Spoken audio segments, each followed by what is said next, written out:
hier unser Ruder, ein kleines Loch, das war voll gesaugt mit Wasser. Da kommen die Leinen durch, um das Ruder hochzuziehen.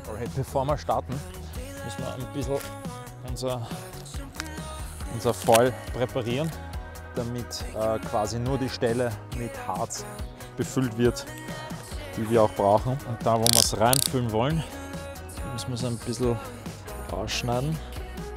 Es ist nämlich sehr schwer runterzubekommen, wenn das mal trocknet. Und wir wollen das nicht am Carbon haben.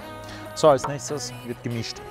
Unser Epoxyharz besteht aus 2 Komponenten, aus einem Harz und einem Härter. Wir haben hier einen langsamen Härter.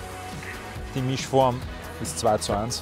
Das heißt, wir nehmen 2 Einheiten das eine, nehmen das andere.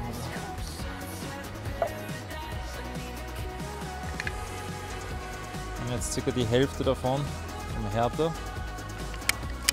Jetzt wird es zusammengemixt, um die 2 Komponenten miteinander zu vermischen. Wir wollen es aber nicht zu flüssig haben, also geben wir ein paar Micro-Ballons ran. Das ist immer noch sehr dünnflüssig, deshalb haben wir jetzt noch ein paar Micro-Ballons dazugegeben. Und nachdem das ein langsames Epoxyharz ist, haben wir nicht so den mega Stress, dass das sofort heiß wird. Das ist jetzt da drinnen, wie man sieht.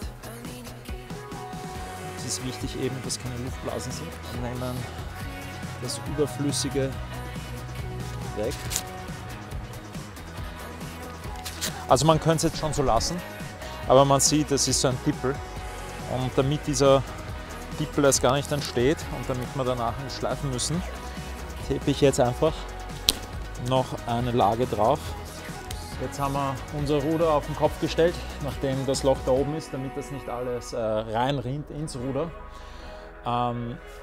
Und je nach Temperatur wird es jetzt ein paar Stunden dauern, bis man es weiter verarbeiten kann. Ich lasse das jetzt den Nachmittag und die ganze Nacht trocknen und morgen in der Früh wird man dann sehen, ist das hart. Und wie wir sehen, unsere Reparatur, unser Epoxyharz ist gut ausgehärtet. Die Oberfläche ist noch leicht klebrig, aber das ist ganz normal. Wenn man das dann ein bisschen wegschleift, kann man dieses Klebrige wegschleifen.